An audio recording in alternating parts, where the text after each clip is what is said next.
This morning we're going to look at the drain tile system at Basement Water Controlled. We call it the legendary drain tile system. So if a basement has water coming in along the perimeter or up through the floor, we have like 3 different options, 3 different effective methods that will correct the water from leaking in. With this system, the water is coming in along the edges, so our removal area is less wider than a system would be if the water was coming up through the middle of the floor.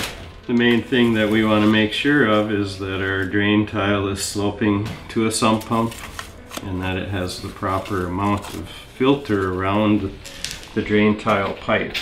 By doing that, the water can channel freely into the system and flow into a sump pump where the water is pumped out of the basement.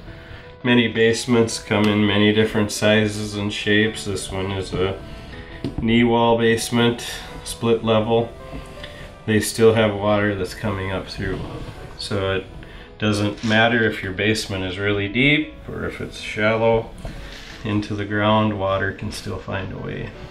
So by going into the floor with a drain tile system, it can relieve the pressure and your basement can be used again. This one obviously was finished off with finished walls.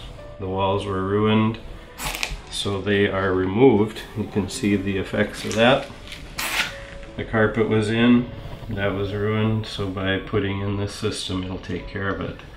Many things today, as we know, there's an easy factor that's so readily attempted.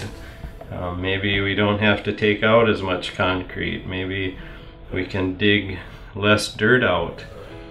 But that type of system is only designed for water from the edge. It's not designed for water from up through the floor, which would be called hydrostatic pressure. So, drain tile that we put in, it's not easy to do it. It's messy, it's a lot of hard work, and it's going to work for many years to come. One of the things we do is, this being a block wall, we drill a little hole into every open core, lets the water out. Many times the water will come in where the block and the footing meet, so we're intercepting that water, and then we're intercepting any water that's coming up through. So all of these areas are taking place in relieving water.